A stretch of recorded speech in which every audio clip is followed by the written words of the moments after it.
لیکن یہ کہ امام مہدی کی حکومت قائم کرنے کے لیے کون لوگ آئیں گے؟ عرب جو ہیں وہ اندر سے کھوکھلے ہو چکے ہیں، عیاشی نے، دولت نے، پیسے نے، دولت، پیسہ، عیاشی، اس کی وجہ سے کھوکھلے ہو چکے ہیں۔ یہاں میں آپ کو دو حدیثیں سنانا چاہتا ہوں۔ سنن ابن ماجہ کی روایت ہے حضرت ابو ہریرہ سے رضی اللہ تعالی عنہ، قال قال رسول اللہ صلی اللہ علیہ وسلم اذا وقعت الملاحم بعث اللہ بعثا من الموالی ہم اکرم العرب فرسا واجودہ سلاحا یوید اللہ بہم الدین، رواہ ابن ماجہ عن ابی ہریرہ رضی اللہ تعالی عنہ۔ جب ملاحم کا دور شروع ہوگا تو اللہ تعالیٰ اٹھائے گا ایک لشکر یا لشکروں پر لشکر موالی میں سے۔ موالی کون ہے؟ عربوں نے جب فتح کیا تھا اس پورے علاقے کو خلافت راشدہ کے دوران، اور پھر وہ لوگ جو ہے، ایک رائے تو یہ تھی کہ انہیں غلام بنایا جائے سارے آبادیوں کو، لیکن یہ کہ حضرت عمر کا اجتہاد تھا، اس کے مطابق جو ان کو غلام نہیں بنایا گیا تو وہ موالی کی حیثیت رکھتے ہیں۔ عربوں میں دم نہیں ہے، موالی میں سے لشکر اٹھیں گے کہ جو در حقیقت حضرت مہدی کی حکومت کو قائم کریں گے۔ دوسری حدیث سنیے، عن عبداللہ ابن الحارث رضی اللہ تعالی عنہ، اور یہ ابن ماجہ کی روایت ہے، قال قال رسول اللہ صلی اللہ علیہ وسلم یخرج الناس من المشرق فیوطئون للمہدی یعنی سلطانہ، لشکر نکلیں گے، لوگ آئیں گے مشرق سے، اور وہ حضرت مہدی کی حکومت کو جمائیں گے اور قائم کریں گے۔ اب ذرا نوٹ کیجئے کہ جزیرہ نما عرب کے مشرق میں کون سے ملک ہیں؟ تین: ایران، افغانستان، پاکستان۔ یہ تین سالڈ مسلم ممالک، مسلم آبادی اکثریت۔ ویسے تو یہ کہ آگے ہندوستان میں 20 کروڑ مسلمان ہیں، لیکن وہ 20 کروڑ جو ہے وہ تو 80 کروڑ کے اندر تحلیل ہو جاتے ہیں غیر مسلموں میں، لیکن یہاں جو معاملہ ہے یہ غالب اکثریت کا۔ ان میں سے ایران کا معاملہ جہاں تک ہے، نمبر 1 یہ کہ وہ شیعہ عقائد کے حصار میں بند ہے، اس سے ادھر ادھر ہونا اس کے لیے ممکن نہیں۔ حدیث میں یہ بھی آتا کہ اصفہان سے 70,000 یہودی دجال کا ساتھ دیں گے، لیکن بہرحال خراسان ایک صوبہ ہے افغانستان کا اس وقت بھی شمال مشرقی کونے میں، مجھے امید ہے وہاں سے خیر کی، کیونکہ خراسان کا لفظ وہاں پہ شامل ہے، اور حضور کی حدیث میں بعد میں آپ کو سناؤں گا کہ خراسان سے فوجیں چلیں گی جو یروشلم کو دوبارہ حاصل کریں گی، فتح کریں گی، جیسے پہلے یروشلم کھویا عربوں نے تھا، دوبارہ حاصل کیا تھا کرد نے، کرد خون صلاح الدین ایوبی رحمۃ اللہ علیہ، ایسے اب پھر عربوں نے کھویا ہے، لیکن لینے والے خراسان سے لشکر آئیں گے۔ یخرج من خراسان رایات سود لا یردھا شیء حتی تنصب بإیلیا، خراسان کے علاقے سے کالے علم لے کر لشکر چلیں گے جن کے رخ کو کوئی موڑ نہیں سکے گا جب تک کہ وہ جا کر یروشلم میں نصب نہ ہو جائے۔ اس کے بعد نام آتا ہے پاکستان کا۔ یہ ہے میری اور آپ کی داستان، اور یہ ہے سبب جس کی وجہ سے کہ میں آپ سے یہ گفتگو کر رہا ہوں۔ اصل میں تو کس لیے؟ محض ایک علمی استفادہ، محض اپنی بات آراء کو ظاہر کرنے کا شوق نہیں، بلکہ یہ کہ اپنی ذمہ داری ہم پہچانیں کہ ہم کس مقام پر کھڑے ہیں۔ دیکھیے، اس پاکستان کے بارے میں یا ہندوستان کے بارے میں علامہ اقبال نے کہا تھا اپنے ترانہ ملی میں، میرے عرب کو آئی ٹھنڈی ہوا جہاں سے، میرا وطن وہی ہے، میرا وطن وہی ہے۔ اور مجھے بتایا گیا کہ سنن ابی داؤد میں یہ روایت موجود ہے کہ حضور نے فرمایا کہ ہندوستان کی طرف سے مجھے ٹھنڈی ہوا آتی ہے، اگرچہ مجھے وہ حدیث ابھی نہیں ملی ہے، لیکن حزب التحریر کا ایک کارڈ مجھے ملا تھا، تو اس میں اس حدیث کا اور اس میں ابو داؤد کا روایت کا حوالہ موجود تھا۔ لیکن میں جو چیز آپ کو بتا چکا ہوں وہ یہ کہ الف ثانی کا پورا تجدیدی کارنامہ اس ہندوستان کی سرزمین میں ہوا۔ مجدد الف ثانی شیخ احمد سرندی، شاہ ولی اللہ دہلوی، سید احمد بریلوی، وہ تو ہمارے پاکستان میں آ کر جو ہے ان کا خون جذب ہوا ارض پاکستان میں۔ پھر شیخ الہند مولانا محمود حسن۔ تحریک خلافت چلی تو صرف ہندوستان میں چلی اور کہیں نہیں چلی۔ آزادی کی تحریک چلی پوری دنیا میں، وہ نیشنلزم کی بنیاد پر چلی، ملے نیشنلزم، عرب نیشنلزم، ترک نیشنلزم۔ ہمارے ہاں چلی تو اسلام کے نام پر پاکستان کا مطلب کیا؟ لا الہ الا اللہ۔ پھر پاکستان قائم ہوا معجزے کے طور پر، بلکہ نازل ہوا ہے لیلۃ القدر میں، انا انزلناہ فی لیلۃ القدر، جیسے قرآن نازل ہوا لیلۃ القدر میں، یہ پاکستان بھی نازل ہوا لیلۃ القدر میں۔ اس کا برقرار رہنا ابھی تک معجزہ ہے۔ ہندو یہ سمجھتا تھا، کانگریس سمجھتی تھی کہ جھٹپٹ ختم ہو جائے گا۔ پھر یہ کہ اس کا قرارداد مقاصد کا پاس ہو جانا، مزید بھی اور اضافی دفعات دستور میں آ جانا، اب کمرشل انٹرسٹ کو ربا قرار دے کر حرام قرار دینا، یہ سارے لینڈ مارکس ہیں کہ جو اشارہ کر رہے ہیں کسی چیز کی طرف، معاملہ کدھر جا رہا ہے۔ پھر یہ کہ یہ جو 14ویں صدی کے مجدد تھے شیخ الہند، اس کے بعد سے کچھ ایسی شخصیتیں عظیم پیدا ہوئی ہیں ہند میں، جن کو میں سمجھتا ہوں کہ 14ویں صدی کے مجدد اور 15ویں صدی کے مجدد کے درمیان یہ 15ویں صدی کے مجدد کی راہ کو سیدھا کرنے والے، جیسے کہ حضرت یحییٰ نے کہا تھا میں تو آنے والے کا راستہ سیدھا کر رہا ہوں حضرت عیسیٰ کے لیے، ایسے ہی 15ویں صدی کے لیے امام مہدی کے لیے راستہ صاف کرنے والے سب سے پہلے علامہ اقبال، جنہوں نے اسلام کا تصور دین کی حیثیت سے دوبارہ زندہ کیا ہے، ورنہ اسلام ایک مذہب کی شکل اختیار کر چکا تھا۔ پھر مولانا مودودی، مولانا ابوالکلام آزاد حکومت الہیہ کے نعرے کے ساتھ میدان میں آئے۔ یہ اقبال نے جو تصور پیش کیا تھا اس پر عملی جد و جہد کے لیے حزب اللہ قائم ہوئی ہے۔ نوٹ کر لیجئے 11 برس کا فرق ہے عمر کا علامہ اقبال کے اور ابوالکلام کے، اور 1913 میں جب حزب اللہ قائم کی ہے اس وقت علامہ اقبال کی ملی شاعری اپنے عروج کو پہنچ چکی تھی۔ پھر یہ کہ علامہ اقبال کے بعد تعمیل جو ہے اس کام کی وہ ابوالکلام نے کی، لیکن روایتی علماء نے کی شدید مخالفت کی وجہ سے وہ بددل ہو کر چھوڑ گئے، کانگریس میں شامل ہو گئے، بساط جو ہے حزب اللہ کی انہوں نے لپیٹ دی۔ پھر مولانا مودودی آئے، انہوں نے وہ ڈور جو ہے اس کا سرا تھاما، جماعت اسلامی قائم کی حکومت الہیہ ہی کے قیام کے لیے، اگرچہ میرے نزدیک یہ کہ وہ انتخابی اور ایک قومی سیاست کی ایک جماعت بن کر پاکستان میں جو ہے دلدل میں پھنس گئی ہے۔ اب ہم اس کی کوشش کر رہے ہیں، تنظیم اسلامی اور یہ تحریک خلافت جس کے تحت یہ جلسہ ہو رہا ہے، یہ ساری چیزیں وہ ہیں کہ آپ کو سوائے پاکستان کے اور کہیں نہیں ملیں گی پوری دنیا میں۔ معلوم ہوتا ہے کہ پاکستان کو بہت بڑا رول پلے کرنا ہے اس میں، اور اس کے ساتھ اب جمع کر لیجئے افغانستان کی عمارت افغانستان، اسلامی عمارت افغانستان قائم ہو چکی ہے۔ یہ پچھلے 20 سالوں میں جو کچھ وہاں ہوتا رہا ہے اس سے پہلے تصور نہیں ہو سکتا تھا۔ علامہ اقبال کے فرزند بھی دیکھ کر آئے ہیں، تو اگرچہ وہ خود میں سمجھتا ہوں کہ خاصے انہیں آپ لبرل کہیں، آزاد خیال کہیں، لیکن اس درجے متاثر ہو کر آئے تھے کہ انہوں نے یہ کہا افغانستان میں جو میں نے حالات دیکھے ہیں کہ اگر 2-4 اور مسلمان ملکوں کے اندر یہ نظام قائم ہو جائے تو پوری دنیا مسلمان ہو جائے گی۔ یہ سب کچھ کیسے ہو رہا ہے؟ یہ آنے والے دور کی جھلکیاں ہیں۔ Coming events are casting their shadows before. یہ سب بتا رہے ہیں کہ پاکستان افغانستان کو مل کر اس میں کوئی عظیم رول پلے کرنا ہے، اور اس کے ضمن میں اب میں علامہ اقبال کے بارے میں آخری بات کہہ رہا ہوں۔ علامہ اقبال کے بارے میں عام یہ خیال ہے، انہوں نے اپنے خطبات میں مہدی کا اور نزول مسیح کا، حالانکہ میں کل پڑھ رہا تھا مولانا سید احمد اکبر آبادی رحمۃ اللہ علیہ کا ایک مقالہ ان کا کہ علامہ اقبال نے ابن خلدون کے بارے میں یہ کہا ہے کہ مہدی کا اور نزول عیسیٰ کا دونوں کا انہوں نے انکار کیا ہے، حالانکہ ابن خلدون نے نزول عیسیٰ کا انکار نہیں کیا، صرف مہدی کا انکار کیا ہے۔ بہرحال علامہ اقبال نے خطبات میں انکار کیا ہے، لیکن یہ کہ اپنی شاعری کے اندر میں چیلنج کرتا ہوں کسی بڑے سے بڑے اقبال شناس کو، ان کا یہ شعر ذرا سنیے: خضر وقت از خلوت دشت حجاز آید بروں، کارواں زی وادی دور و دراز آید بروں۔ خضر وقت، امام وقت، رہنمائے وقت، قائد وقت، خلوت دشت حجاز، حجاز کی صحرا کی کسی خلوت گزینی سے نکل کر باہر آئیں گے۔ میں حیران ہوتا ہوں علامہ کے اس فکر پر اور اس مصرے پر۔ یہاں انہوں نے شیعہ اور سنی دونوں کے کانسیپٹ جمع کر دیے۔ شیعہ کا کانسیپٹ یہ چھپے ہوئے کسی غار میں وہاں سے برآمد ہوں گے، اور ہمارا کانسیپٹ میں ام سلمہ رضی اللہ تعالیٰ عنہ کی حدیث سنا چکا، چھپے ہوئے ہوں گے وہ وہاں پر، مدینے سے نکل کر آ کر مکے میں چھپ جائیں گے۔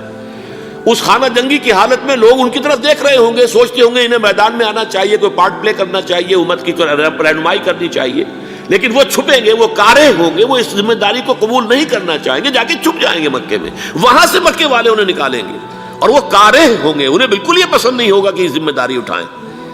تو خضر وقت از خلوت دشت حجاز آیت بروں، کارواں زی وادی دور و دراز آیت بروں۔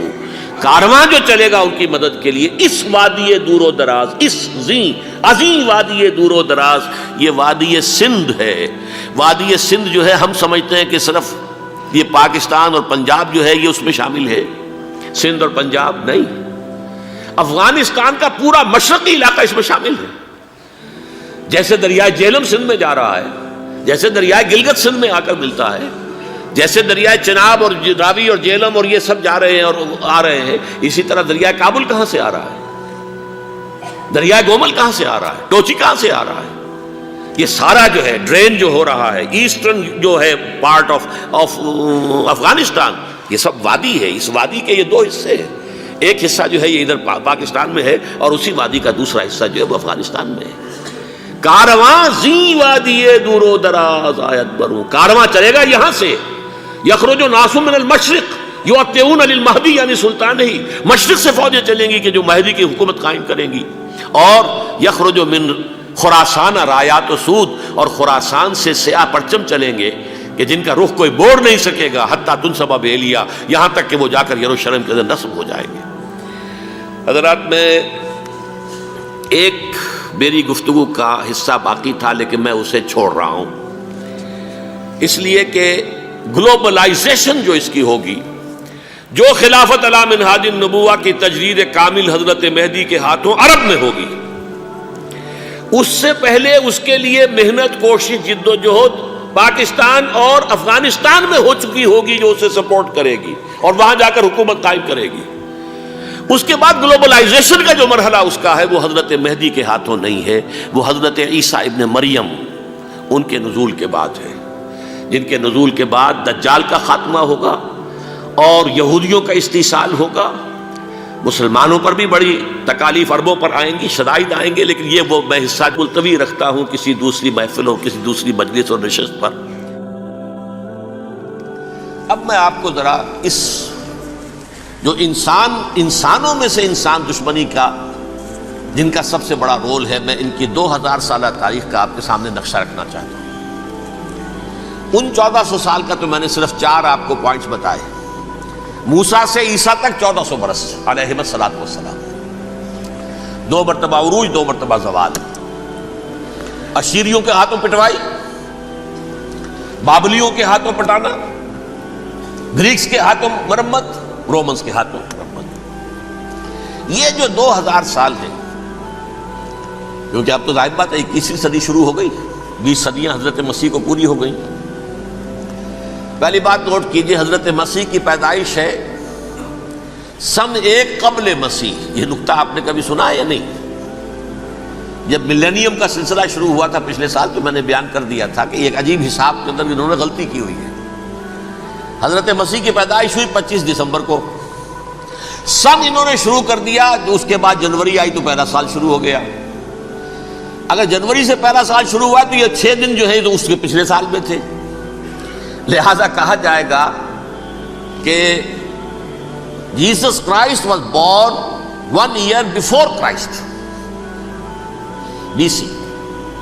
تو 1 قبل مسیح میں حضرت مسیح کی پیدائش ہوئی۔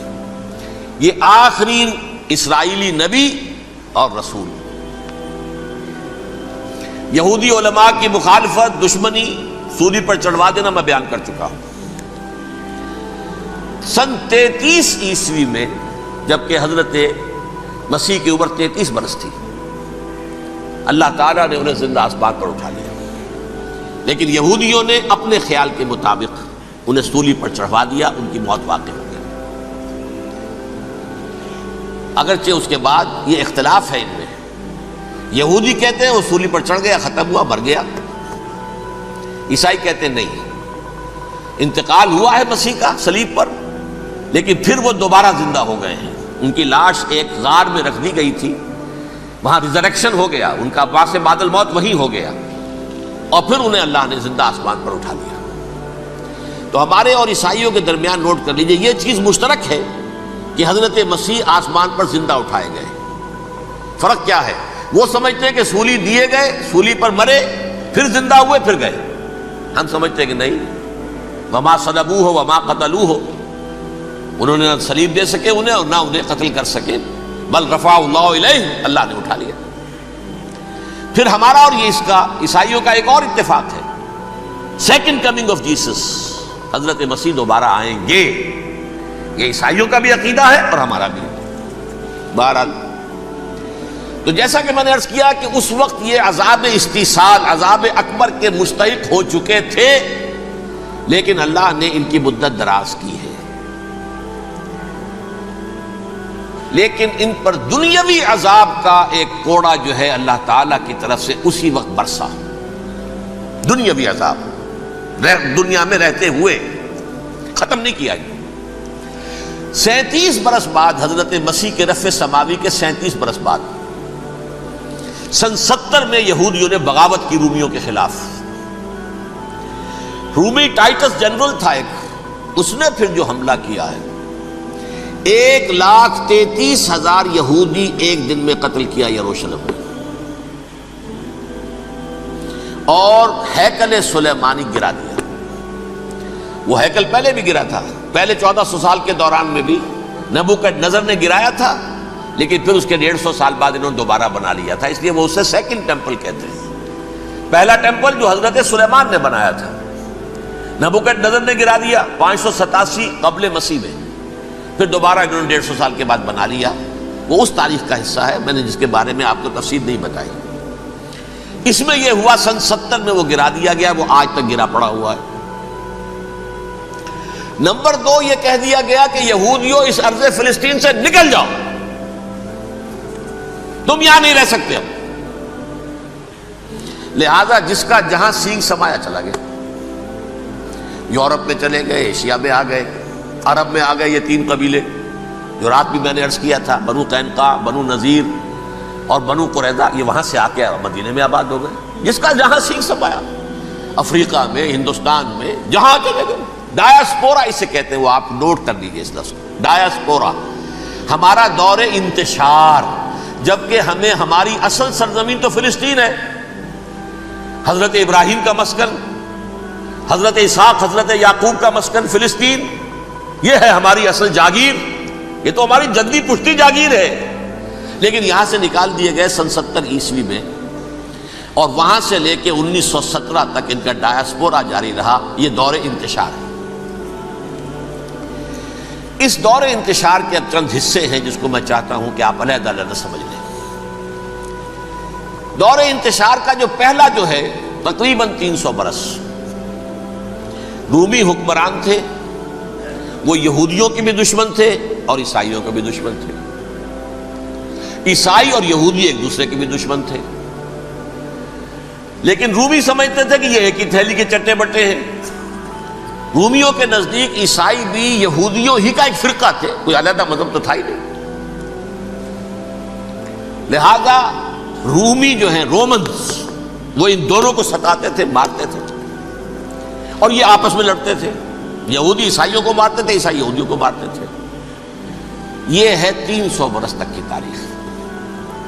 سن 300 عیسوی میں کیا ہوا؟ ایک معجزہ ہو گیا۔ بہت عظیم ایمپرر کانسٹنٹائن، قسطنطین اعظم، رومن ایمپررز میں سے بہت بڑا ایمپرر، وہ عیسائی ہو گئے۔ اب تو معاملہ بالکل تلپٹ ہو گیا، پوری سلطنت عیسائی ہو گئی۔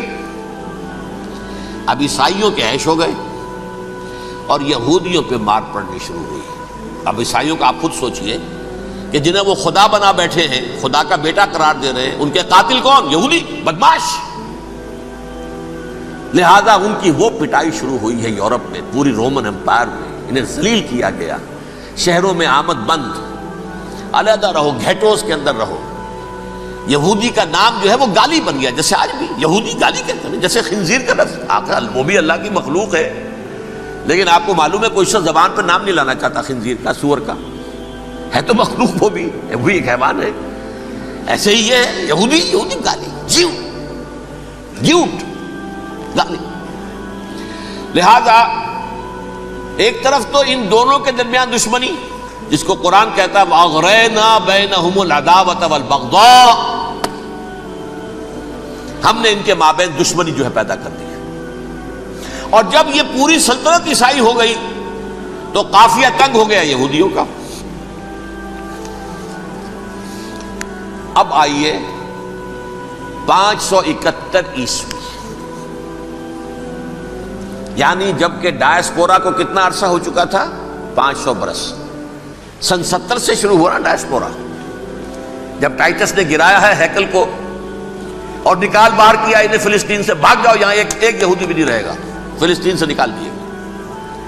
اس کے پورے 500 برس بعد سن 571 عیسوی میں حضور کی پیدائش ہوئی، ولادت باسعادت محمد الرسول اللہ صلی اللہ علیہ وسلم۔ 610 میں آپ پر وحی کا آغاز ہوا،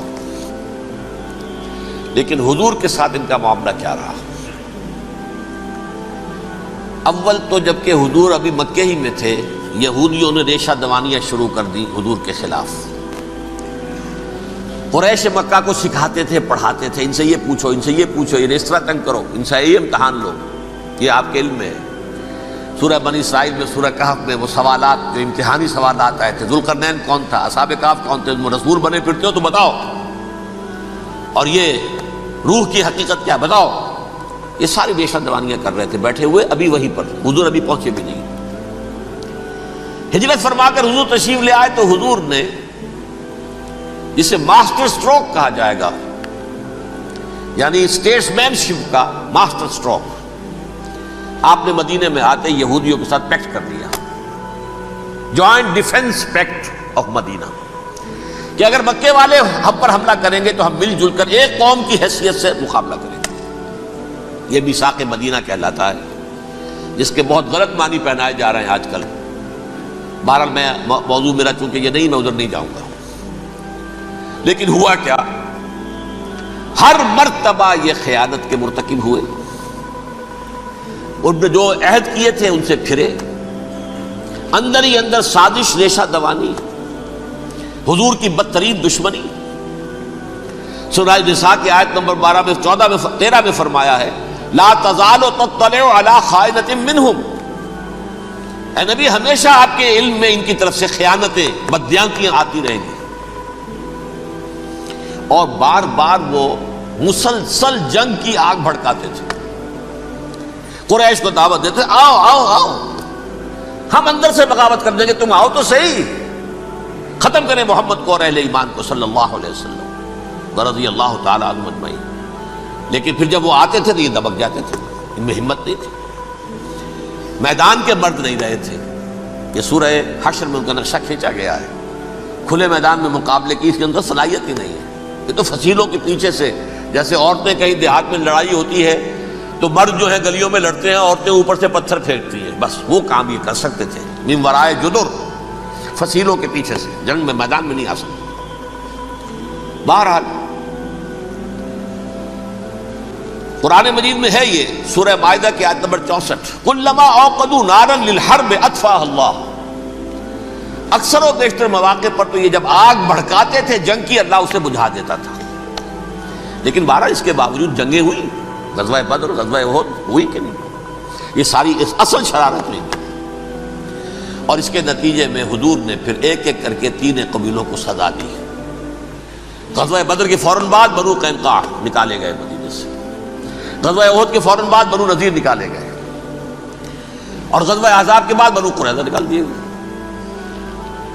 یہ تو میں نے آپ کے سامنے رکھ دیا صرف حضور کے زمانے میں ان کا کیا رویہ رہا، دشمن۔ رات بھی ہم نے وہ آیت پڑھی تھی، لَتَجِدَنَّ أَشَدَّ النَّاسِ عَدَاوَةً لِلَّذِينَ آمَنُوا الْيَهُودُ وَالَّذِينَ أَشْرَكُوا، اہل ایمان کی دشمنی میں شدید ترین تم پاؤ گے یہودیوں کو اور مشرکین، مشرکین بھی بعد میں ہے، پہلے یہودی۔ حضور کے بعد کیا ہوا اب یہ نوٹ کیجئے، یہ ان کی تاریخ کا دوسرا دور ہے۔ حضرت عمر رضی اللہ تعالیٰ عنہ کا عہد خلافت ہے، بیت المقدس کا محاصرہ کیا گیا، فصیل بڑی اونچی، شہر اندر سے سیلف سفیشینٹ، حملے کا راستہ کوئی نہیں، محاصرہ طول کھینچ رہا ہے، لیکن ان کے پاس رسد بھی موجود ہے، پانی بھی موجود ہے، وہ دروازے بند کر کے بیٹھے ہوئے ہیں۔ بالآخر اللہ تعالیٰ کی مشیت کا ظہور کیسے ہوا؟ ان کے کچھ علماء آئے فصیل پر، کہا دیکھو مسلمانوں، تم قیامت تک بھی یہاں پڑے رہو گے محاصرہ کر کے، ہمارا یہ شہر فتح نہیں ہوگا۔ ہاں ایک درویش بادشاہ کے ہاتھوں یہ شہر فتح ہونا ہے، لیکن تمہارے اندر ہمیں وہ نظر نہیں آ رہا۔ ابو عبیدہ بن الجراح رضی اللہ تعالی عنہ امین هذه الامہ، ان کا فوراً ذہن گیا وہ درویش بادشاہ مدینے میں بیٹھا ہوا ہے عمر رضی اللہ تعالی۔ اب ایک اور عمر بھی ہے جو قندھار میں بیٹھا ہے، نقشہ وہی ہے، سادگی کی حد تک نقشہ وہی، بالکل وہی، اپنی آنکھوں سے دیکھا ہے وہی سادگی۔ عمر اول عمر ثانی تھے عمر بن عبد العزیز۔ اب ایک اللہ کے فضل سے اللہ تعالیٰ ایدہ اللہ بنصرتہ، اللہ تعالیٰ ان کی نصرت فرمائے، دشمنوں کو ان کے مقابلے میں نیست و نابود کرے۔ انہوں نے ریکویسٹ بھیج دی کہ حضور تشریف لائیے، یہ شہر فتح ہو جائے گا۔ وہ ہے سفر تاریخی، اتنا طویل سفر، تقریباً 700 میل، ایک اونٹ، ایک خادم، ایک منزل پہ امیر المومنین اوپر بیٹھے، خادم آگے چل رہا ہے، اگلی منزل پہ خادم اوپر بیٹھا ہے، امیر المومنین آگے جا رہے ہیں۔ اور جب پہنچے ہیں تو وہ باری تھی خادم کی، انہوں نے ہاتھ جوڑ دیا، حضور خدا کے لیے تم کیا کہیں گے لوگ، وہ میرا برا حال کر دیں گے، تمہیں شرم نہیں آئی؟ امیر المومنین پیدل آگے چل رہے ہیں نکیل پکڑ کر، اور تم بیٹھے ہو اوپر براجمان ہو۔ حضرت عمر فرمایا الدور دورک، نہیں باری تمہاری ہے، بیٹھ۔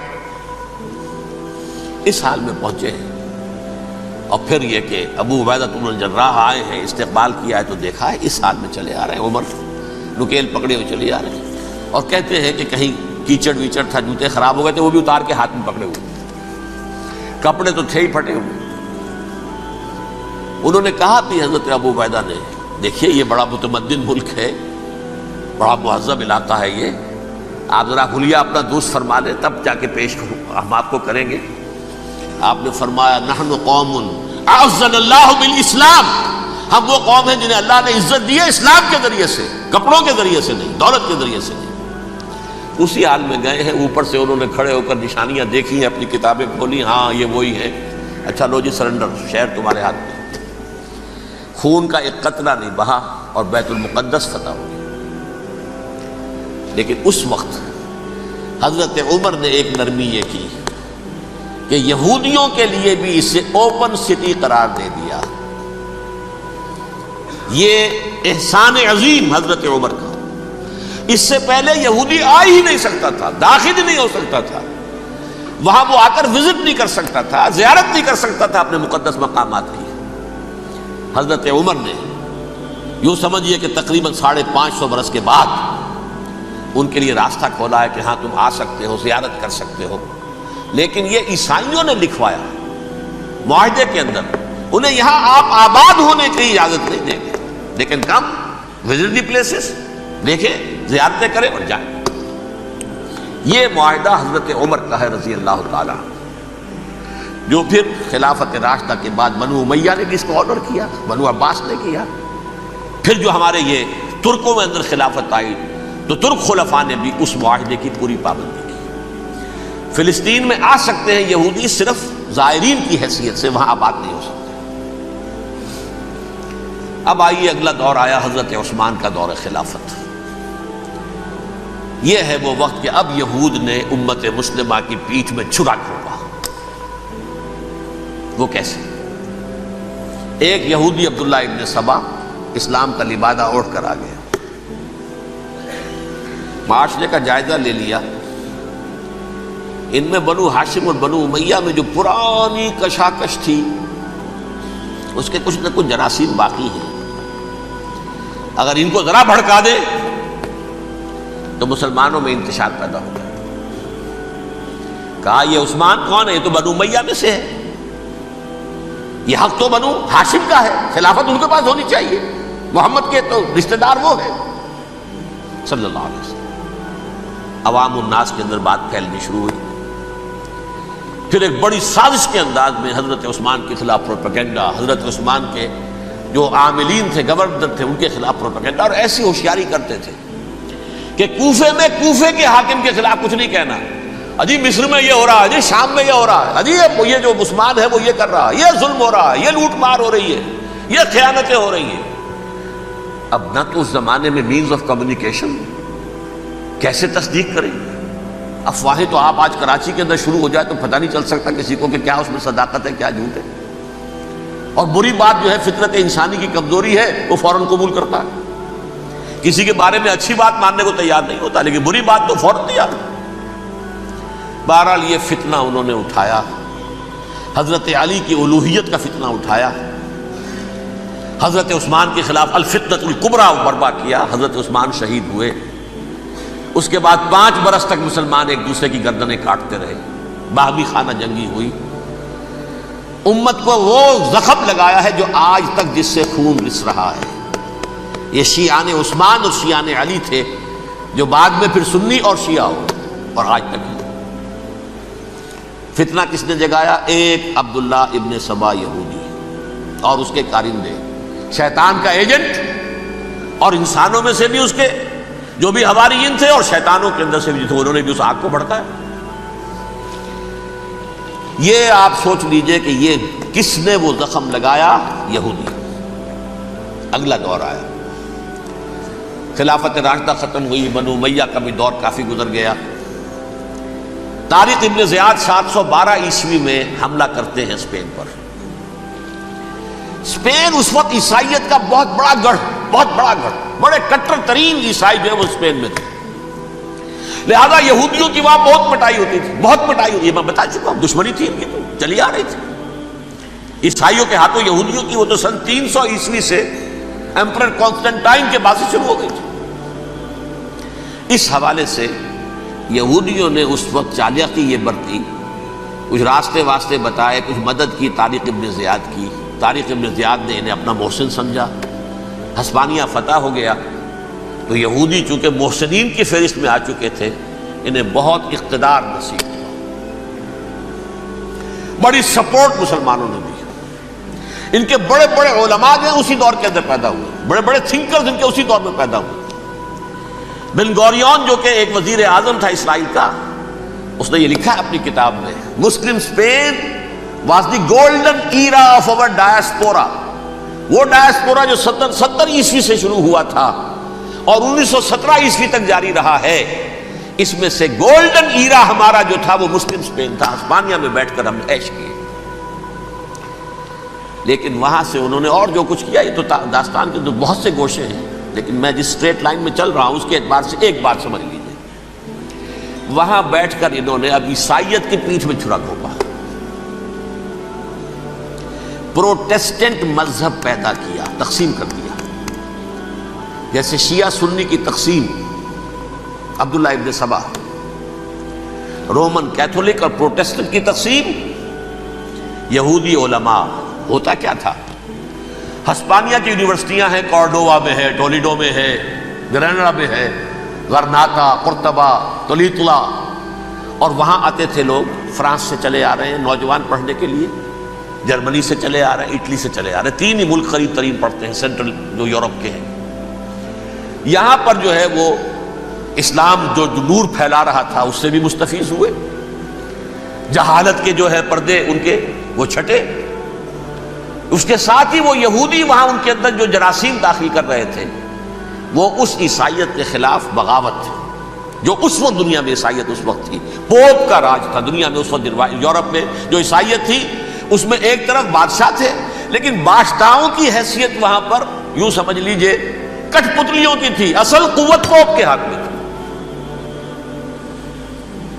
اور پوپ کو انہوں نے جیسے قرآن نے کہا اتخذوا احبارهم ورهبانهم اربابا من دون اللہ. چونکہ سینٹ پال نے شریعت موسوی ساقط کر دی تھی تو اب شریعت تھی ہی نہیں. پوپ کو اختیار تھا جس چیز کو چاہے حلال قرار دے دے، جس چیز کو چاہے حرام قرار دے دے. اتخذوا احبارهم ورهبانهم اربابا من دون اللہ.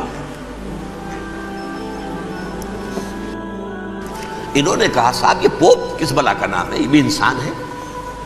بات تو ٹھیک تھی نا. اصل حیثیت تو کتاب کی ہونی چاہیے نا، ڈیوائن بک، دی ریویلڈ اسکرپچر. لہذا اور یہ کتاب ہر شخص پڑھ سکتا ہے. کوئی پوپ کے باپ کو جو ہے کوئی اس کے لیے پروپرائٹری رائٹس تو نہیں ہے کہ صرف پوپ پڑھ سکتا ہے یا پادری پڑھ سکتے ہیں. ہم بھی پڑھ سکتے ہیں، ہم بھی سمجھ سکتے ہیں. یہ باتیں تھی کہ جن کو بڑھا چڑھا کر بیان کر کے اور پوپ کا اقتدار ختم کرا دیا اور توجہ مرکوز کر دی بائبل کی طرف. اب بائبل میں بڑا حصہ تو اولڈ ٹیسٹامنٹ کا ہے. نتیجہ کیا ہوا؟ یہود کی عظمت پروٹیسٹنٹس کے نزدیک مسلم ہو گئی. اصل قوم تو یہ ہے. وہ دشمنی بدلی کہ نہیں بدلی؟ موسیٰ کے امتی یہ ہے، تورات موسیٰ کو دی گئی، ابراہیم کی نسل یہ ہے.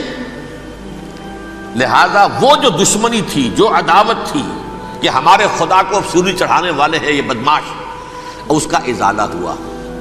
اس پروٹیسٹنٹ مذہب کے نتیجے میں یہ میں اب آپ کو بتاتا ہوں کہ ایک نتیجہ وہ نکلا ہے جسے برٹرینڈ رسل نے بیان کیا ہے. اس کی کتاب ہے ان پریز آف آئیڈلنس، صفحہ 108. وہ لکھتا ہے the Christians retaining the Judaic belief in special revelation added to it the Roman desire for worldwide domination and the Greek taste for metaphysical subtleties. The combination produced the most fiercely persecuting religion that the world has yet known. یہ تین چیزیں آ کر عیسائیت میں مل گئی.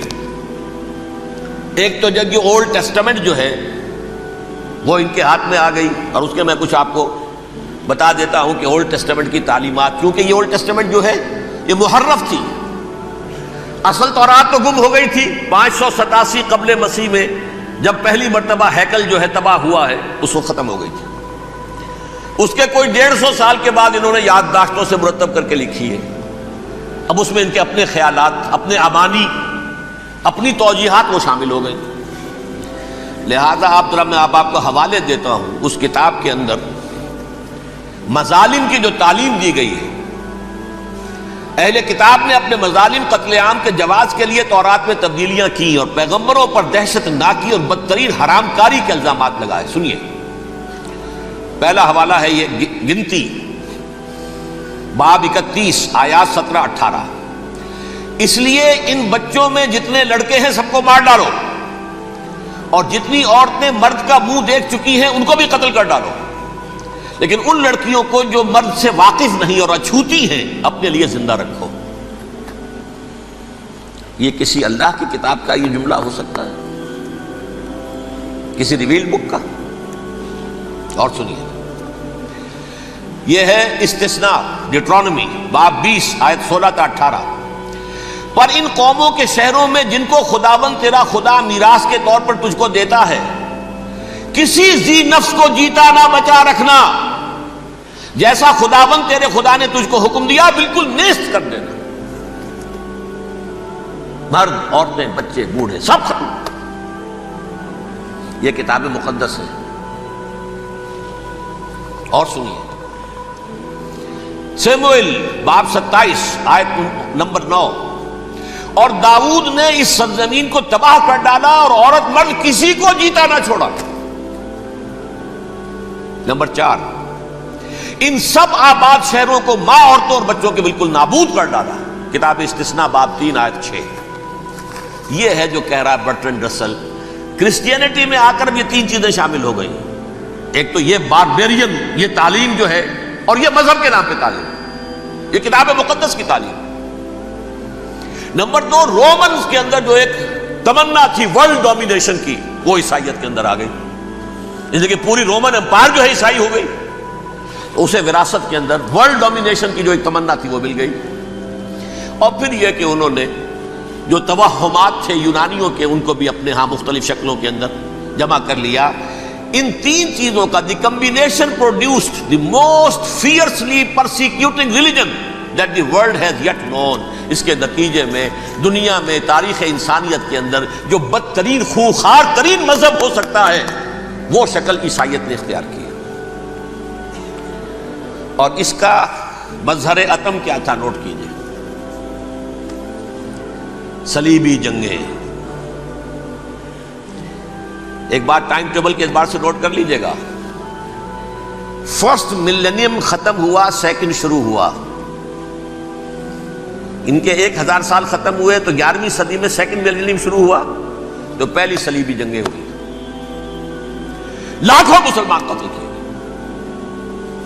صرف یروشلم کے اندر اتنا خون بہایا ہے کہ خود ان کے ہسٹورینز لکھتے ہیں کہ جب ان صلیبیوں نے جب گھوڑوں کے ساتھ وہ چل رہے تھے گلیوں میں تو ان کے گھوڑوں کے گھٹنوں تک خون کی ندی بہ رہی تھی. جہاں سے گزرے ختم کرتے چلے گئے, آبادیاں کی آبادیاں ختم کرتے. اگرچہ اس کروسیڈ میں گیہوں کے ساتھ گھن بھی پسا, یہودی بھی بہت مارے گئے. یہ فرانس سے, جرمنی سے جب یہ کروسیڈرز آ رہے تھے 3000 میل کا سفر طے کر کے آئے تھے. سوچئے تو صحیح, اربن ثانی پوپ جو تھا آگ لگا دی تھی اس نے پورے یورپ کے اندر. شرم سے ڈوب مرو, تمہارے مقدس علاقے مسلمانوں کے ہاتھ میں. انفیڈلز, یہ کافر, یہ مرتد, یہ ملحد. مسیح جہاں پیدا ہوا, مسیح کو جہاں سولی دی گئی, وہ کہاں ہے؟ ان کے ہاتھ میں. وہ آگ لگائی ہے, 3000 میل کا فاصلہ طے کر کے یہ نو قومیں آئی ہیں وہاں, اور جو تباہی مچائی ہے انہوں نے. تاریخ انسانی میں ایسی بربریت کی کوئی مثال. اور یہ ان کے اپنے ہسٹورینز لکھتے ہیں شرم کے بارے میں. ایسے محسوس ہوتا ہے جیسے ان کی گردنیں جھکی جا رہی ہیں. اگرچہ بھٹکے ہوئے ہیں لیکن کبھی بھولی ہوئی منزل بھی یاد آتی ہے راہی کو, اور بھٹکے ہوئے آہو کو پھر سوئے حرم لے چل. اس کی ضرورت ہے مسلمان کو پھر اس کا مقصد یاد دلایا جائے. پاکستان اس لیے نہیں بنایا گیا تھا کہ ہمارے ہاں ٹاٹے اور برلے نہیں تھے تو ہمارے پاس اس کے بھی باپ وجود میں آ جائیں, اس لیے تو نہیں بنایا گیا تھا. پاکستان اس لیے نہیں بنایا گیا تھا کہ جاگیرداروں کی جاگیرداریاں محفوظ ہو جائیں. پاکستان اس لیے تو نہیں بنایا گیا تھا. اور یہ کہ نمازیں اور مسجدیں تعمیر ہو جائیں, مسجدیں تو امریکہ میں تعمیر ہو رہی ہیں عالی شان سے عالی شان, اس لیے پاکستان نہیں بنا تھا. آج بھی مسلمان, میں معذرت سے عرض کر رہا ہوں مولانا سے, آج بھی بھارتی مسلمان کی ایوریج نمازی ہونے کے اعتبار سے پاکستانی مسلمان سے کہیں بہتر. آج بھی برقع نظر آ جائے گا تو ہندوستان میں نظر آ جائے گا. میں نے اپنی آنکھوں سے دیکھا چند سال پہلے جب مکہ مسجد حیدرآباد دکن میں 3 دن مسلسل میری تقریریں ہوئی ہیں, 10,000 مرد اور 5,000 خواتین, اور ان میں سے کوئی بغیر برقعے کے نہیں تھی. ایک سیلاب نظر آ رہا تھا برقعوں کا کہ جب جلسہ ختم ہوا ہے رات کے 12 بجے 3 دن تک متواتر. یہاں کہاں نظر آئے گا برقع آپ کو؟ یہاں تو جس کے پاس 2 پیسے ہو گئے اس نے سب سے پہلے برقع اتار کے پھینک دیا. معلوم اچھی طرح سمجھ لیجئے یہ چیزیں تو وہاں زیادہ ہیں یہاں کی نسبت. اصل ضرورت تھی کہ یہاں اس نظام کو قائم کیا جائے, وہ نظام عدل اجتماعی, وہ جس میں حریت ہو, جس میں عام آدمی بھی خلیفہ وقت کو ٹوک سکے. یہ کرتا کیسے بن گیا؟ ایک خاتون بھی کھڑی ہو کر دامن پکڑ لے, عمر تمہیں کیا حق ہے کہ ہمارے مہر کے اوپر پابندی لگا رہے ہو, جبکہ اللہ نے نہیں لگائی. اللہ قرآن میں قنطارہ کا لفظ استعمال کر رہا ہے. ڈھیروں سونا دے دے کوئی شخص اپنی بیوی کو مہر کے اندر, طلاق دیتے وقت اس میں سے کچھ نہیں لے سکتا. آپ کون ہوتے ہیں ہمارے حق کے اوپر پابندی لگانے والے؟ اور عمر نے کہا آج ایک بڑھیا نے وہ اب عمر کو دین سکھایا, آرڈیننس واپس. حضرت سعد ابن ابی وقاص رضی اللہ تعالی عنہ جو فاتح ایران تھے, وہ گورنر ایسے ہی نہیں بن گئے تھے ریوڑیاں بٹی ہو اور گورنر ہی مل گئی ہو. وہ تو خود فاتح تھے ایران کے, اس لیے گورنر تھے. صرف ایک پرچہ پہنچا ہے بارگاہ خلافت میں, حضرت عمر فاروق کے پاس انفارمیشن آئی سعد نے اپنے گھر کے باہر ڈیوڑی بنا لی ہے اور ایک دربان کھڑا کر دیا ہے. حضرت بلال کو بھیجا ہے رقعہ دے کر, اور یہ حکم تھا کہ بلال پہلے تو جاتے ہی ڈیوڑی میں آگ لگا دینا, پھر یہ رقعہ دینا میرا. اور رقعے میں لکھا ہوا تھا ہے سعد, لوگوں کو ان کی ماں نے آزاد جانا تھا, تم نے انہیں اپنا غلام کب سے بنا لیا ہے. یہ دربان کھڑے کر دیا اپنے آگے. وہ حریت, وہ مساوات کہ جا رہا ہو خلیفہ وقت اور چارج لینے جا رہا ہے بیت المقدس کا, کوئی ذاتی علاج کے لیے نہیں جا رہا, سیر و سیاحت کے لیے نہیں جا رہا, چارج لینے کے لیے. بالکل سرکاری وزٹ ہے, آفیشل وزٹ ہے, اسٹیٹ وزٹ ہے. اور حال کیا ہے؟ 700 میل کا فاصلہ طے کرنا اور ایک اونٹ نہیں, کوئی انٹوریج نہیں, کوئی قدم و حشم نہیں, کوئی جمبو جٹ بھرے ہوئے نہیں, کچھ نہیں. ایک اونٹنی, ایک خادم. اس ایک اونٹنی پر چونکہ راستے کا راشن بھی ہے لہذا 2 آدمی نہیں بیٹھ سکتے, ایک بیٹھ سکتا. ایک منزل خلیفہ وقت بیٹھا ہوا ہے اوپر اور خادم نکیل پکڑ کر چل رہا ہے. اگلی منزل خادم اوپر بیٹھا ہے اور خلیفہ وقت عمر عبد الخطاب رضی اللہ تعالی عنہ اور وہ آگے آگے نکیل پکڑ کر چل رہے ہیں۔ یہ نظام چاہیے آج نوع انسانی کو۔ اس کے انتظار میں، اس کی تلاش میں نوع انسانی نے کتنے تجربے کر لیے، کیسی چھلانگیں لگائیں، ملوکیت ختم کی، آسمان سے گرا کھجور میں اٹکا، جمہوریت آئی نام نہاد، لیکن وہ سرمایہ دارانہ نظام بن کر آگے سے بڑھ کر لعنت بن گئی۔ پہلے جاگیردار مسلط تھا، اب سرمایہ دار اور کارخانے دار مسلط ہو گیا۔ اس سے نکلنے کے لیے زور لگایا، کمیونزم کی طرف گئے، چھلانگ لگائی، اب ایک پارٹی ڈکٹیٹر بن کر بیٹھ گئی۔ انسان رست از یک بنتا افتاد در بندے دیگر، ایک چیز سے غلامی سے نجات پاتا ہے، دوسری میں پھنس جاتا ہے۔ اور کیوں؟ کہ وہ نظام عدل اجتماعی جو محمد عربی کو دے کر بھیجا گیا تھا، اس کے کسٹوڈین سوئے ہوئے، اس کے کسٹوڈینز کو اندازہ ہی نہیں۔ یہ نسخہ تو ہمارے پاس تھا، ہمیں عمل کرنا تھا اور دنیا کے سامنے پیش کرنا تھا۔ پاکستان بنایا اس لیے گیا تھا کہ ہم اس کا ایک نمونہ دنیا کے سامنے پیش کریں گے۔ قائد اعظم نے فرمایا تھا کہ ہم یہ چاہتے ہیں کہ پاکستان کی صورت میں عہد حاضر میں اسلام کے اصول حریت و اخوت و مساوات کا ایک نمونہ قائم کر کے دکھائیں۔ کہاں ہے وہ؟ بھٹک گئے، سو گئے۔ وَلَنُذِيقَنَّهُم مِّنَ الْعَذَابِ الْأَدْنَىٰ دُونَ الْعَذَابِ الْأَكْبَرِ، بڑے عذاب سے پہلے چھوٹا عذاب کا مزہ چکھائیں گے۔ لَعَلَّهُمْ يَرْجِعُونَ، شاید کہ لوٹ آئیں۔ کوئی عجب نہیں اس عذاب الادنیٰ کے بعد ہم جاگے نہیں، ہوش میں نہیں آئے، کوئی عجب نہیں کہ بڑے عذاب کا کوڑا ہماری پیٹھوں پر برس جائے۔ لیکن مجھے یہ یقین ہے، نوٹ کر لیجئے، اگر یہ دوسرا امکان ہو گیا، خدا نہ خواستہ اللہ کے عذاب کا کوڑا ہماری پیٹھ پر برسا، مجھے یقین ہے اللہ ہندوؤں کو مسلمان بننے کی توفیق دے گا، لیکن اسلام کا بول بالا اسی خطے سے ہوگا۔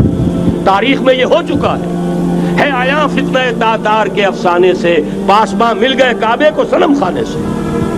تاتاریوں کے ہاتھوں کروڑوں مسلمان قتل ہوئے، لیکن اسلام نے تاتاریوں کو فتح کر لیا، اور پھر اسلام کا مسلمانوں کا دوسرا دور عروج انہی تاتاریوں کی مختلف شاخوں کے تحت ہوا۔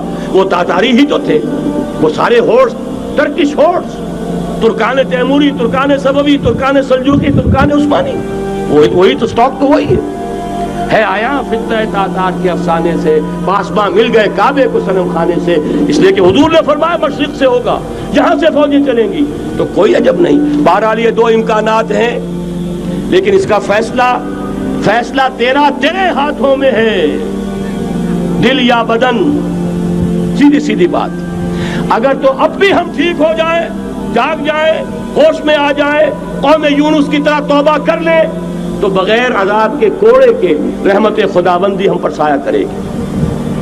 اگر ہم نہ جاگے تو وہ عذاب کا کوڑا آئے گا۔ یہ نہیں میں کہہ سکتا ان ادری قریب بعید ما توعدون، یہ میں نہیں کہہ سکتا، یقین کے ساتھ جانتا ہوں کہ آئے گا، لیکن یہ کہ اس کے بعد بھی یہی سے بول بالا ہوگا۔ اگر ہمارے ذریعے نہیں تو ان کے ذریعے سے، جو ہمیں شکست دے کر پھر اسلام قبول کر لیں گے، لیکن کیوں نہ پہلے ہی راستے پر چلنے کی کوشش کریں۔ اب نوٹ کر لیجئے، یہ کتابیں اگر آپ پڑھنا چاہیں تو کتاب الملاحم میں پڑھیے۔ بدترین عذاب عربوں پر آیا کھڑا ہے، سروں پر تنا ہوا ہے، بدترین۔ ایسی جنگ ہونی ہے الملحمۃ العظمیٰ، جس کو کہ میں بھی آپ کے گواہی پیش کر دوں گا، جسے کہا گیا ہے دی لاسٹ کروسیڈ۔ بش نے بھی کروسیڈ کا لفظ بول دیا تھا، پھر واپس لیا اس نے۔ نکل جاتی ہے جس کے منہ سے سچی بات مستی میں، فقیہ مصلحت بھی سے اور ہندے بادہ خار اچھا، کروسیڈ کہہ کر پھر واپس لیا۔ یہ کروسیڈ،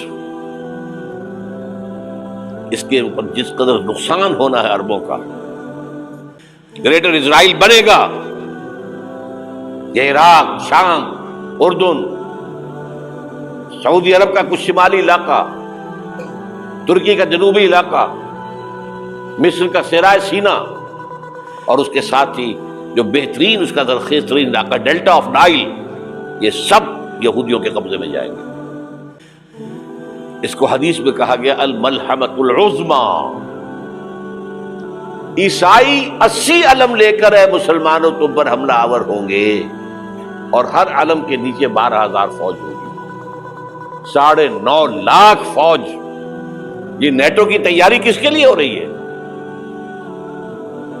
جب USSR کا خاتمہ ہوا تو پوچھا گیا تھا نیٹو چیف سے، اب کس لیے؟ تمہارا وہ دشمن تو ختم ہو گیا، اب ہمیں اسلامک فنڈامنٹلزم سے نمٹنا ہے. وہ جانتے ہیں خطرہ یہی ہے. اب اسلام ابھر سکتا ہے، مسلمانوں کے سینوں کے اندر وہ آگ ہے، اوپر خاکستر آ گیا ہے، تمہیں اٹھانا بیٹھنا، یہ اندر تو انگارہ ہے، اوپر سے راکھ ہے، اس سے دھوکہ نہ کھا جانا ان کے دلوں کے اندر. اور بش نے کہا تھا مسلمان چاہتے ہیں کہ ہسپانیہ سے لے کر انڈونیشیا تک نظام خلافت قائم کریں. اور میں حیران ہوا تھا کہ اس کمبخت کو ہسپانیہ کا خیال کیسے آ گیا. ہمیں تو کبھی آتا ہی نہیں، اب ہم تو بھول گئے. وہ تو 500 برس پرانی بات ہے جبکہ وہاں سے ہمیں نکال دیا گیا تھا. اگرچہ اقبال نے کہا تھا ہے ارض فلسطین پہ یہودی کا اگر حق، ہسپانیہ پر حق نہیں کیوں اہل عرب کا. ہسپانیہ میں تو 800 سال حکومت کی مسلمانوں نے، اور ابھی 500 برس سے گزرے ہیں نا. یہودی تو ارض مقدس سے 2000 سال نکالے گئے. انہیں لا کے آباد کیا گیا، عربوں کے سینے میں خنجر پھونک دیا گیا. وہ چھوٹا سا ملک جو چاہتا کرتا، کوئی پوچھنے والا نہیں. امریکہ جیسے اپنے بیٹے کی حفاظت کرے ویسے کرتا اس کی. اور حضور نے فرمایا ہے وہ جنگ جب ہوگی تو ایک باپ کے اگر 100 بیٹے ہوں گے تو 99 ختم ہو جائیں گے، ایک بچے گا. یہ حدیث ہے، حدیث ہے صحیح. اور آپ نے فرمایا ویل للعرب من شر قد اقترب. عربوں کے لیے ہلاکت ہے، عربوں کے لیے بربادی ہے اس شر سے جو قریب آ چکی ہے. اور آج جس طرح انہوں نے ان کی تہذیب کو اختیار کر لیا ہے، دبئی جا کر دیکھیے، بدترین مغربی معاشرہ جو ہے وہ دبئی کے اندر ہم نے قائم کر کے دکھا دیا. اب سعودی عرب اس راستے پر بڑھ رہا ہے. اور اس کے بعد نمبر 2 پر جو ہے ہم پاکستانی ہیں. لیکن میں اس کے وہ پہلی بات جو کہہ رہا ہوں وہ تو یقینی ہے، اس میں تو احادیث صحیحہ موجود ہے. اگرچہ اس کے بعد پانسا پلٹے گا، پھر حضرت مہدی کا ظہور ہوگا، حضرت عیسیٰ کا نزول ہوگا، اور وہ گریٹر اسرائیل گریٹر گریو یارڈ بنے گا یہودیوں کا. ایک ایک یہودی قتل ہوگا اور دفن ہوگا. یہ بات میں ہونا ہے، میں پہلی بات میں فرض کر رہا ہوں. وہ پانسا پلٹے گا جب پلٹے گا. ابھی جو سامنے ہے وہ کیا ہے؟ جسے ملحمۃ العظمیٰ کہا حضور نے، جسے آرمگیڈون کہتے ہیں عیسائی. آرمگیڈون کی اگر کہیں جا کر آپ دیکھیں گے، آپ ڈکشنری میں مانی تو کیا لکھا ہے؟ A very big war which will be fought between the forces of evil and good before the end of this world. اس دنیا کے خاتمے سے پہلے خیر اور شر کی قوتوں کے درمیان بہت بڑی جنگ ہوگی. ارمجدون اسے کہتے ہیں عربی میں، اور آرمگیڈون اسے کہتے ہیں انگریزی کے اندر. اور یہ بائبل کی آخری کتاب کے اندر ہے، جو اس میں کہ مکاشفات یوحنا، ریویلیشنز آف سینٹ جان. یہ تو میں کہہ رہا ہوں یقین کے ساتھ، اور زیادہ دور نہیں آیا چاہتا ہے. اس لیے کہ یہودیوں کا اور عیسائی جو کنزرویٹوز ہیں، نیو کنزرویٹوز، ان کا 5 نکاتی ایجنڈا ہے متفق علیہ، جس کے تحت کہ یہ جنگ صلیبی شروع کی گئی ہے. وہ سن لیجئے آپ. آرمگیڈون نمبر 1، گریٹر اسرائیل قائم ہو جانا اس کے نتیجے میں نمبر 2، مسجد اقصیٰ اور قبۃ الصخرہ کو گرانا نمبر 3، وہاں 3rd ٹیمپل، وہ مسجد جو حضرت سلیمان نے بنائی تھی 1000 قبل مسیح میں، پھر برباد کی تھی نبوکدنضر نے، دوبارہ بنائی گئی، پھر دوبارہ ختم ہوئی 70 عیسوی تک گری پڑی ہے. ان کا خانہ کعبہ گرا ہوا ہے 70 عیسوی سے لے کر آج تک. ایک دیوار ہے ویلنگ وال، جہاں جاتے ہیں، روتے ہیں، پیٹتے ہیں، ماتم کرتے ہیں. وہاں وہ بنے گا 3rd ٹیمپل. اور نمبر 4، اس میں لا کر رکھا جائے گا تخت حضرت داؤد کا. یہ تخت کہاں ہے اس وقت؟ یہ لندن شریف کے اندر جو ان کی پارلیمنٹ کا جو چرچ ہے، ویسٹ منسٹر ایبے، اس میں رکھا ہوا ہے. ایک پتھر تھا جس پر بٹھا کر حضرت داؤد کی تاج پوشی ہوئی، پھر حضرت سلیمان کی ہوئی، پھر وہ پتھر رکھ دیا گیا جب حضرت سلیمان نے بنایا ہیکل مسجد اقصی، وہاں رہا وہ۔ ہر بادشاہ جو تھا یہودی اسی کے اوپر بٹھا کر اس کی تاجپوشی ہوتی تھی۔ سن 70 میں ٹائٹس نے گرایا اسے ہیکل کو، وہ پتھر لے گیا، وہاں سے روم گیا، روم سے آئرلینڈ گیا، آئرلینڈ سے اسکاٹ لینڈ آیا، اسکاٹ لینڈ سے انگلینڈ آیا، اور اب وہ رکھا ہوا ہے 14ویں صدی عیسوی سے آج تک وہ ویسٹ منسٹر ایبے میں رکھا ہوا، ایک کرسی کی سیٹ میں اسے بنا دیا گیا ہے تخت کی شکل میں۔ اب انگریزوں میں کوئی ملکہ ہو، کوئی بادشاہ ہو جس کی بھی تاج پوشی ہونی اس میں ہو، یہ لا کر رکھا جائے گا تھرڈ ٹیمپل میں، اور اس پر یہودیوں کے خیال کے مطابق ان کا مسیحا آئے گا جو مسیح دجال ہوگا، عیسائیوں کے خیال کے مطابق حضرت عیسیٰ آئیں گے، وہ ہمارا بھی خیال ہے حضرت عیسیٰ آئیں گے علیہ السلام۔ بہرحال یہ تو بعد کی باتیں ہیں نا، اس وقت جو میں عرض کر رہا ہوں عربوں پر بہت بڑا عذاب، اور پاکستان کا معاملہ البتہ یہ ہے، میں یقین سے نہیں کہہ سکتا، ہینگنگ ان دی بیلنس، ہو سکتا ہے اللہ تعالیٰ ہم پر رحم فرما لے، ہو سکتا ہے، اگرچہ اس کی کچھ شرائط ہوگی۔ چمن کے مالک اگر بنا لیں موافق اپنا شعار، اب بھی چمن میں آ سکتی ہے پلٹ کر چمن سے روٹھی بہار، اب بھی ہو سکتا ہے۔ اور یہ بھی ہو سکتا ہے کہ اللہ تعالیٰ نے معجزانہ طور پر ہمیں ملک دیا، ہم نے اللہ سے بدعہدی کی، وعدہ خلافی کی، غداری کی، لہذا سزا دی جائے اور ہم سے یہ ملک چھین لیا جائے۔ اٹس جسٹ پاسبل، دور نہ سمجھے، اس انہونی بات نہ سمجھے۔ جو گھیراؤ ہو رہا ہے آپ کے مغرب میں نیٹو فورسز اور مشرق میں بھارتی فورسز گدھوں کی طرح بیٹھے ہوئے انتظار کر رہے ہیں پاکستان اور ڈسٹیبلائز ہو جائے، یہاں اور بدامنی ہو جائے۔ اب لاہور میں پھر آج دھماکے ہو گئے، 2 دن پہلے کا دھماکہ میں سہ کے آیا ہوا ہوں، آپ کے سامنے بیٹھا ہوں، وہ جانیں بچی ہیں، جو ہماری اکیڈمی کا حشر ہوا وہ میں آپ کو نہیں بتا سکتا۔ یہ سارا کیوں ہو رہا ہے؟ تاکہ یہاں بدامنی ہو جائے اور ہمیں جواز مل جائے، مغرب سے نیٹو فورسز داخل ہو جائیں، مشرق سے بھارتی فورسز آ جائیں اور ہمارے ایٹمی دانت توڑ کر اور پھر ہمیں بھارت کے سامنے ڈال دیا جائے، نو ڈو ایز یو لائک۔ یہ ان کا نقشہ ہے، ہوگا کیا وہ اللہ جانتا ہے، ہوگا وہ جو اللہ چاہے، لیکن اللہ کا چاہنا جو ہے وہ کس پر منحصر ہے؟ یہاں انقلاب برپا کرو، یہاں اسلام لاؤ، اگر دھندوں میں لگے رہو گے تو وہ خود بخود نہیں آ جائے گا انقلاب۔ صحابہ نے جانیں دی تھی، کتنی تکلیفیں اٹھائی تھی، 12 برس تک مکی دور کے اندر با نشہ درویشی در ساز و دمادم زن، جو پختہ شبی خدرا بر سلطنت جم سن۔ یوم طائف یاد ہے جو حضرت عائشہ فرماتی ہے کہ میں نے پوچھا تھا حضور سے کہ یوم احد سے زیادہ سختی بھی آپ پر کبھی آئی؟ یوم احد پر کیا ہوا تھا؟ تلوار کا وار پڑا تھا آپ کے چہرہ مبارک، یہ جو رخسار کی ہڈی ہے اس کے اندر وار گیا ہے، اوپر خود کی 2 کڑیاں تھیں وہ اس میں گھس گئیں، 2 دندان مبارک شہید ہوئے۔ وہ خود کی کڑیاں ایک صحابی نے اپنے دانتوں سے پکڑ کر کھینچنے کی کوشش کی، دانت نکل گئے، وہ نہیں نکلی، کیا جتن کر کے نکالی گئی ہوگی تو خون کا فوارہ آیا، اتنا خون گیا ہے کہ آپ بے ہوش ہو گئے، گر گئے، اور مشہور یہ ہو گیا کہ آپ کا انتقال ہو گیا، شہادت ہو گئی۔ یہ سیرت کبھی پڑھی ہے؟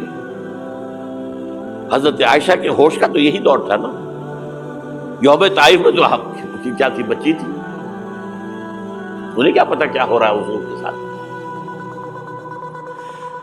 3 دن تک حضور مکے کی گلیاں اور وہاں کے اوباش لوگ پتھراؤ کر گئے تھے اس امید میں کہ شاید وہاں کا کوئی سردار ایمان لے آئے، تو یہاں تو ابو طالب بھی فوت ہو گئے، یہی دنیاوی سہارا تھا، خاندانی سہارا تھا ابو طالب کے ذریعے، اور گھر میں ایک دلجوئی کرنے والی رفیقہ حیات تھی، وہ بھی، ان کا بھی انتقال ہو گیا۔ آپ نے کہا یہ عام الحزن ہے، اب تو سب کو طے ہو گیا قریش کو کہ اب جیسے قتل کر دو، اسی لیے آپ گئے طائف، شاید وہاں کا کوئی بڑا سردار مانے ایمان لے آئے مجھ پر تو میں اپنا مرکز ادھر شفٹ کر دوں۔ تینوں سے ملے ہیں، تینوں نے وہ جواب دیے ہیں، نکل جاؤ یہاں سے، میں تمہارے ساتھ بات بھی کرنے کو تیار نہیں۔ اچھا، تمہارے سوا کوئی نہیں ملا تھا اللہ کو نبی بنا کر بھیجنے کے لیے؟ دیکھو جاؤ، میں بات نہیں کرنا چاہتا، ہو سکتا ہے میں بے عزتی کر بیٹھوں، واقعی تم اللہ کے نبی ہو تو میں مارا جاؤں گا، جاؤ جاؤ جاؤ۔ یہ سلوک محبت کے ساتھ ہوا۔ اور پھر چھوکروں کو، اسٹریٹ ارچنز جنہیں آپ کہتے ہیں، اشارہ کیا ذرا خبر لو ان کی، پتھراؤ ہو رہا ہے، ساتھ کوئی ہے ہی نہیں، ایک آدمی صرف، زید ابن حارثہ۔ اب سامنے سے پتھر آ رہے ہیں تو حضرت زید آگے آ جاتے ہیں، ڈھال بنتے ہیں، مجھے لگے پتھر وضو کر رہے، آپ پیچھے سے آ رہے ہیں، چاروں طرف سے تو ڈھال نہیں بن سکتا، جسم لہو لوہا، خون جا کر جوتیوں میں جم گیا ہے، جوتی اتر نہیں دی۔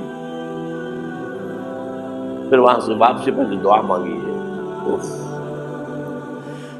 اللہم الیک اشکو ضعف قوتی وقلت حیلتی وہوانی علی الناس، اے اللہ تیری جناب میں فریاد لے کر آیا ہوں اپنے قوت کی کمی کا، اپنے وسائل کی کمی کا، اور جو ذلت و خواری ہو رہی ہے لوگوں کے سامنے، الا من تکلنی، مجھے کس کے حوالے کر دیا، الا بعیدی یتجہمنی، یہ میرے اوپر ہجوم کر کے آ جائے، حملہ کرے، اور عدو من لگتا امرے، یہ دشمن کے حوالے میرا معاملہ کیا، جو چاہے کرتے وہ۔ لیکن پھر عبدیت غالب آتی ہے، ان لم یکن علی غضبک فلا ابالی، اللہ اگر تو ناراض نہیں ہے تو مجھے کوئی پرواہ نہیں، سر تقسیم خم ہے جو مزاج یار میں آ، مجھے اندیشہ یہ ہے کہ تو ناراض تو نہیں ہو گیا۔ یہ تکلیفیں جھیلی ہے، سینکڑوں صحابہ نے جانوں کا نذرانہ پیش کیا ہے، احزاب کی جنگ میں فاقوں پر فاقے ہو رہے تھے، اور ان فاقوں کی حالت میں خندق کھودنے کا حکم ملا ہے، لوگوں کی کمریں دوہری ہو رہی ہیں، پتھر باندھے ہیں اپنے پیٹوں سے، اپنے چادروں کے ساتھ کس کر کمر دوہری نہ ہو جائے۔ اور جب صحابہ کدالیں چلا رہے ہیں تو کیا کہہ رہے ہیں؟ نحن الذین بایعوا محمدا علی الجہاد ما بقینا ابدا، اللہم لا عیش الا عیش الاخرہ۔ صحابہ کہتے تھے ہم وہ لوگ ہیں جنہوں نے محمد سے بیعت کی ہے کہ جہاد کرتے رہیں گے جب تک جان میں جان نکل جائے تو بات اور، جان ہے، چاہے ابھی بھوک سے کمر دوہری ہوئی جا رہی، جان تو ہے۔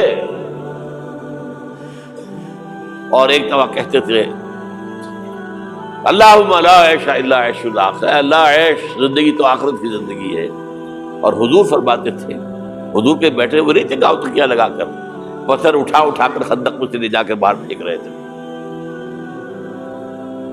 جب صحابہ کہتے ہیں اللہم لا عیش الا عیش الاخرہ، حضور فرما رہے ہیں فاغفر الانصار والمہاجرہ، اے اللہ ان انصار اور مہاجرین کی مغفرت فرما دے۔ پھر حضور کی خدمت میں کچھ لوگ آئے، حضور اب یہ فاقہ ناقابل برداشت ہو گیا، دیکھیے ہم نے یہ پتھر باندھے ہوئے اپنے پیٹ کے ساتھ۔ حضور نے کرتا اٹھا کر دکھایا، وہاں 2 پتھر باندھے ہوئے۔